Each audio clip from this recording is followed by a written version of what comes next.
Hey everybody, it's Glenn back in this video so you can join me for some toy hunting, and today I have a couple of items in my sights. Firstly, the Star Wars Black Series First Order Stormtrooper Dameron 2-pack.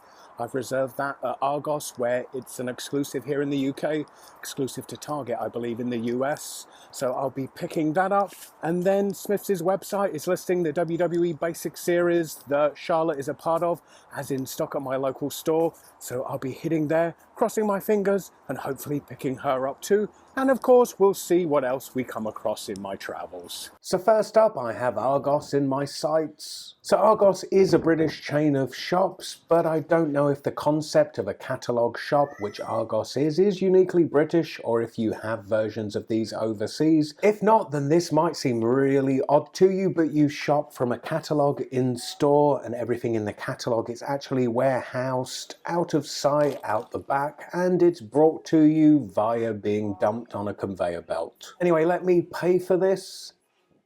And here it is. You know, the downside to this being an Argos exclusive for collectors is that you don't get to sort through them to pick the best applied deco as you would at a regular store. But for a closer look at them, stay tuned to a review coming to my channel soon. You know, that store exclusive aside, and I have to admit there I'm a whore when it comes to a store exclusive, but generally I've resisted the urge of going hard and heavy on the Star Wars The Force Awakens toys and other merch. Basically because I've been around the block long enough to have gone hard and heavy with all the Star Wars Episode 1 stuff prior to seeing that movie, then after seeing it was so disappointed that I would have chucked it all into a sarlacc pit. So really it's a case of fool me once, shame on you, fool me twice, shame on me. Yeah, I'm super excited, so much so I'm gonna pick up my tickets I've pre-ordered. So 1 minute past midnight on the 17th and you'll know what I'll be watching, and having them in my hand suddenly makes it feel a lot more real. But back to the toy hunt, and Smiths have Santa on the roof, which means in-store parents are starting to get that crazed look in their eye like they're combatants on a Mad Max inspired episode of Supermarket Sweep.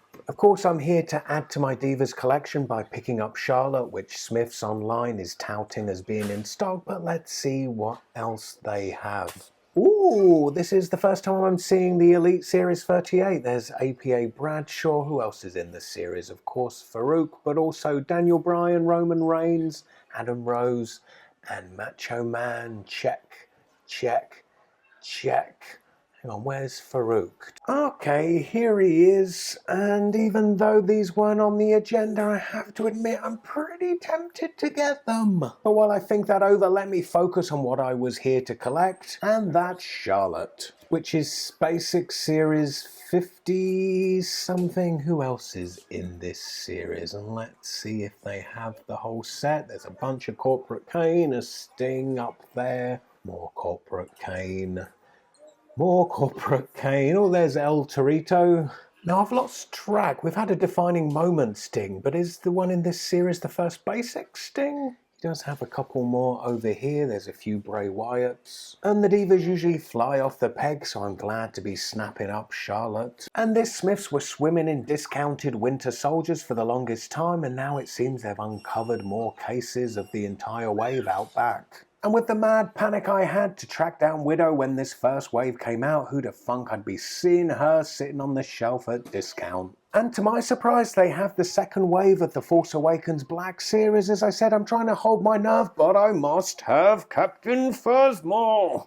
There's Constable Rice Paddy Hat. Is there a Captain Phasma back here? Here's Action Forces Red Shadow Deadpool. Maybe these characters will make sense once we've actually seen the movie. There's Dameron, and alas, no Phasma, just a Finn back there taunting me. And now I'll pop into Toys R Us. It's usually pretty anticlimactic after Smiths, but you never know. Checking out their Star Wars Lego, and I'm contemplating getting the Star Wars Lego Advent Calendar, as it's the time for giving, and I may just inflict upon you 24 videos over 24 days as I open this day to day. And while Smiths be digging up the Cap Legends, Toys R Us be dusting off their Spidey Legends. There's a Carnage fresh on the shelf here, but this is from that second production run where the quality isn't as great. A telltale sign is if your Carnage has white eyes, then you have the original production run. If he has silver eyes, then you have this second run or a knockoff from China. Toys R Us UK are currently having this promotion on their WWE toys, which would be a better promotion if they had it as Smiths, as Smiths tend to be more up to date. But to this Toys R Us's credit, they do have this new Battle Pack series in before Smiths got theirs. I actually think this Battle Pack series is a pretty strong selection. Everything else here though, it's all a bit old and peg-warmy. Now heading over to B&M, mainly because in my previous toy hunt a couple of you piped up. So Transformers fans, knock yourself out.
And back to Marvel and that Civil War trailer though. Hang on, what the heck? Superhero Adventures, Masters of Kapow.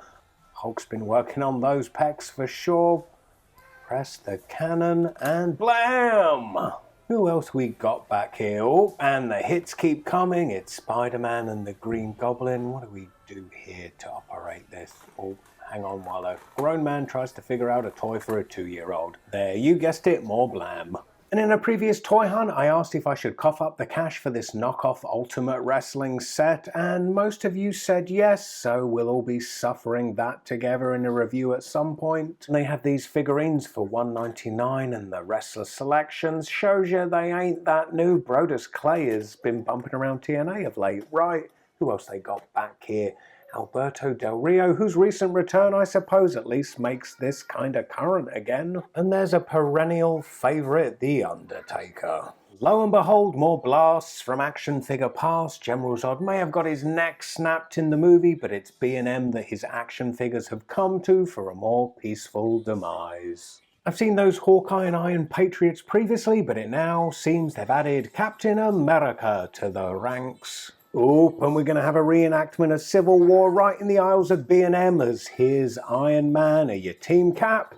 Are you Team Stark? I'm Team Don't Go Showing Me Spider-Man until my arse is at the movie and I've got popcorn in my lap. Heading now to Tesco's. In store, it's the same old, same old. A lot of stuff that's been knocking round these shelves for the longest time. Actually, over here, looking at their wrestling figures, they do have this AJ Lee. I mean, she is from a few series back, but for this Tesco's, that's pretty fresh. And this is the first time I'm seeing the Marvel 500 Series 2. The Series 1s, they've only got 2 left. Those have been selling like hotcakes here. Not sure why, as they're a bit crap. But still, is the second series worthy of a second chance? Now moving on to see just what's gracing the shelves of my local Asda Walmart Supercenter. So in a previous toy hunt, I've eyed up this giant Titan Hulkbuster. It's now been discounted from $49.97 to $35. And this Marvel Superhero Mashers Hulkbuster Iron Man has been reduced to $15. That's going straight in my basket. Now if you tune into Blind Bag Bonanza here on my channel, you may have seen me previously open these Star Wars Micro Machines. Well, they now have Series 2, so I'll be picking some of those up for sure. Let's take a look on the side and see what are available. I want that Wampa and Chicken Walker. Cross your fingers and wish me luck, and stay tuned for Blind Bag Bonanza. Anyway, click this video to see just what delights I stumbled upon in my previous toy hunt video. And now catching up with some correspondence from that video. No, I don't have a camera person. I'm actually wearing a chest harness with my camera mounted on it because, you know, a grown man wandering around toy stores isn't weird enough. Which kind of leads into my next question, and if you're an adult collector yourself watching this, feel free to leave Forky some advice in the comments below, as I think it's an important question. I mean, for me, I see it like this: what's the worst that could happen? Some complete strangers I'll likely never ever see again will think I'm weird, so who cares? Collecting is, after all, just a hobby, and the key is devoting your energy into loving your hobby and less into worrying what people think about it. That may be easier said than done, but hey, try making some YouTube videos. That'll teach you to be pretty thick-skinned pretty quick. Anyway, I hope to see you all next time. Bye.